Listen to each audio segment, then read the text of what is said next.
Hey DIYers, what's going on? Mike Borders with the Mike Borders channel. Thank you for watching. We are working on a Mercruiser outdrive, doing a full rebuild. We're working on the lower unit, and in today's video, we're going to show you how to remove the propeller shaft. Let's get started.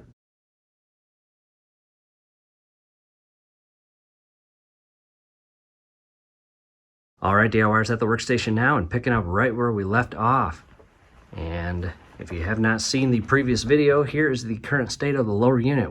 And we've got some additional tools we'll talk about. Here's some part numbers. On the left-hand side, you've got 89-101-18. That is our retainer wrench that slides over the drive shaft. And then you've got that upper spline area. And we are going to use this little drive shaft nut adapter to slide on the splines. And then this has to do with the internal pinion gear nut. And that is a B69-5248. Down below in the comment section, as well as description section, are more info on where to purchase these parts. Coming to the top of the lower unit, again, there is the drive shaft. And it feeds all the way into the actual drive shaft retainer nut and into the lower portion of the unit. And you can see the word off with a arrow pointing counterclockwise to loosen. However, right behind that is our shift shaft. And before moving on, we want to verify that the entire lower unit and gear settings are in the neutral setting. In other words, not in forward gear nor in reverse gear. And in our case right now, it is in gear. So we are going to come up top and shift it counterclockwise away from the gear, come down below, and the propeller shaft is in neutral, not in reverse nor forward. Next, we need to open some parts. We're going to open the adapter nut and retainer wrench. At this point, I've got the parts unpackaged, and I do want to show you one thing. Inside the lower case, you can see the upper pinion gear and nut. You can see the propeller shaft feeding through the clutch dog, and then that gear. And as I spin this, nothing's moving. It is now safe to continue. What we'll do next is grab the retainer wrench, and there is the shape of it. It's got a 1/2 inch connection for a ratchet. We are going to carefully shift this up and slide it over the drive shaft. And all the way down to the retainer nut. And we will align it properly as shown here. What I'll do next is grab my 1/2 inch socket.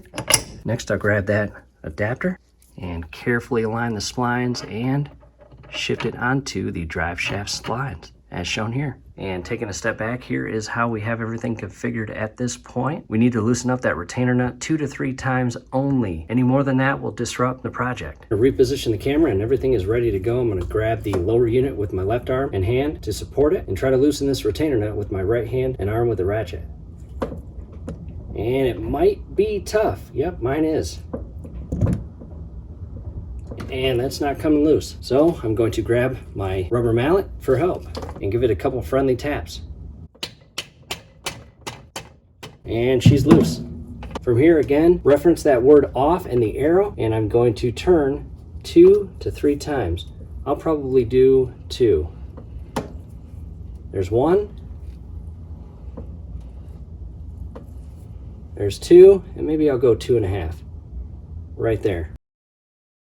Feeding off the top portion of the lower unit, we are going to go inside the lower unit at this point. And as you can see, again, you've got the propeller shaft feeding into the clutch dog. Directly above that is your pinion gear on top, and below that right there is your pinion gear nut. And we need to remove that. And I've opened up this part right here. You'll notice it has MC1 and MR, and the third one is also MR. And ours is, again, Alpha 1 Gen 1, and our specific serial number is an MR. In addition, I've got our new bearing carrier. We will need that. Most people use the old one. However, unfortunately, again, ours is destroyed and not able to be used. And I have a big 32-inch socket here, and that is going to feed up and onto that right there. And I am going to carefully, again, the MR in our case will be in the direction and basically mating with the pinion gear nut. I'm going to carefully, without damaging anything, slide this over the propeller shaft and down the shaft and over the clutch dog. And what I'll have to do is pull up on the drive shaft to properly seat that tool on the pinion gear nut. I definitely do not want to leave this part out. I actually grabbed some gear lube and lubricated the entire inner portion here, because your entire clutch dog is going to slide into this area right here. And if your clutch dog is not lubricated with gear lube, it'll be a tight fit. So again, an important step. So again, I'm going to carefully pull up on the drive shaft up here. And as I do that, I'm going to look deep into the lower unit and slide this tool onto the retainer nut. Let's go back inside the lower unit. And I want to show you the tool in place. As you can see, you basically can no longer see the pinion gear nut. And if I go up top and rotate the drive shaft, it is locked in place. In addition, it's important to ever so slightly adjust the drive shaft to align that pinion gear nut in a position where you can efficiently slide that tool in place and lock that nut and gear as well as shaft in place. Next, I grabbed our brand new bearing carrier. I actually lubricated the internal oil seals with the same gear lube as I did with the internal adapter or pinion gear tool, and that will come in handy because this actual propeller shaft gets to a point where it bevels up and is larger in diameter. And when the oil seals meet that point, you will have to give it a little bit of friendly force to shift the bearing carrier up onto that larger diameter portion of the shaft. And we are doing this for two reasons. Number one, it's going to help support and stabilize the propeller shaft. And number two, it's going to help keep the actual tool properly aligned and secured to that pinion gear nut. And we are going to install the bearing carrier backwards. And there's the point where it meets. And again, just a little bit of friendly force. I'll support the back portion. And she is in and flush and mating with the tool. From here, we'll go up top and loosen up the drive shaft. However, I do want to show you a close-up view of where we are at this point. And we are going to come up top, and I've got that big socket on the spline adapter, and we are not going to turn the retainer nut. We are only going to turn the shaft. Coming up top, no need to rush this step, be precise and patient. And I've got my 1/2-inch ratchet here. I'm going to shift this up onto the 32-inch socket, and counterclockwise, we are going to loosen that pinion gear nut. And it may be on there pretty good. I've got my left arm and hand supporting the lower unit. And yes, wow, that's on there tight. I may need to grab my rubber mallet and give it some friendly taps.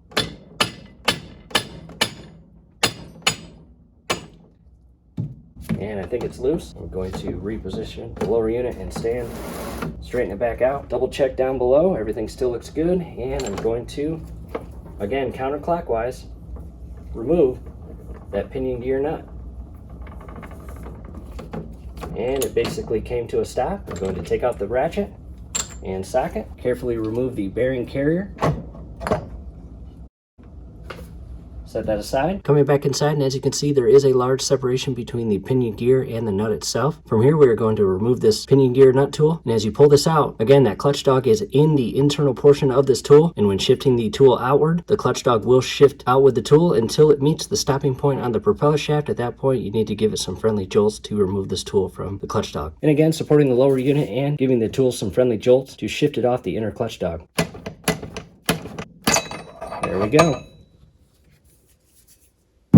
Back inside, and as you can see, as I rotate the propeller shaft and the clutch dog, the pinion gear nut is completely removed from the drive shaft's thread. And I'll basically have to just kind of maneuver the propeller shaft in a way to give me the clearance to pull that nut out. And I may also have to pull up on the drive shaft above. Back to the workbench, and there it is, the pinion gear nut, and it had a washer that was placed in between the nut and pinion gear itself. And in our case, it didn't happen this way. It should. In most cases, you should use this tool to again lock this nut in place and rotate the drive shaft counterclockwise to a point where you can basically remove this tool and the nut itself will come out with it. And you can just pull it out of the tool.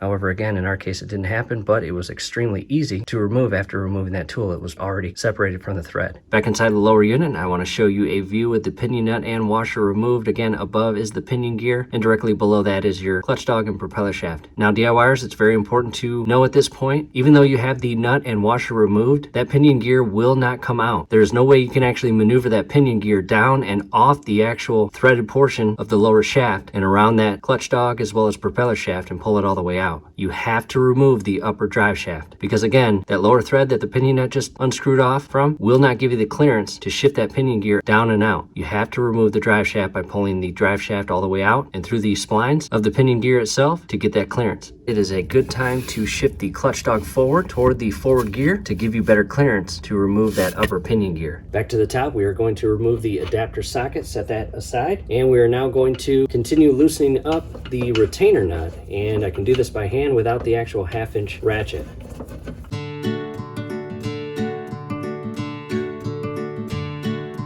Once you got it all the way unscrewed from the thread, go ahead and remove your wrench. Set that in a safe location, and I just have a little pick tool. I'm just going to put this in carefully and pull up on the retainer. As shown here. And there it is. Retainer nut even has the part number on it, which is cool. We'll set that aside. And down below you have a bearing that seats into a carrier or bearing cup, whatever you want to call it. And we can carefully pull up on the drive shaft to remove it from the lower unit.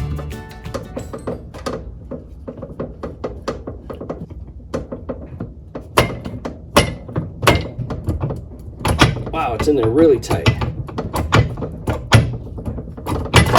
There we go.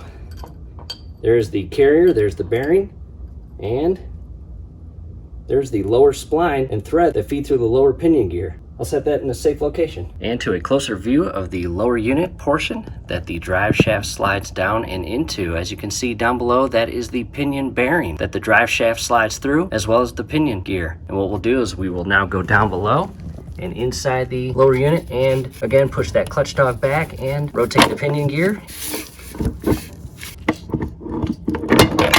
And as you saw, just by shifting the propeller shaft to the left and slightly up and down for a bit, there's the pinion gear right there.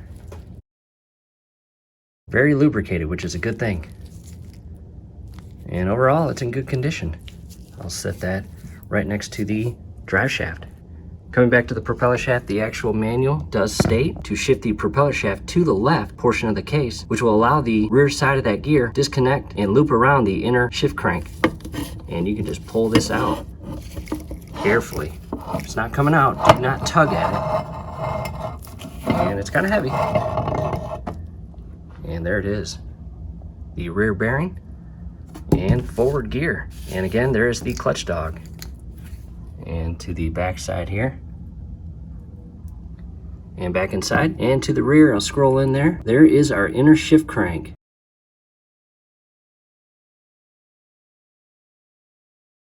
And right now, scrolling above is a link to the video that picks up right where we left off. We'd love to see you there. Thanks again for watching.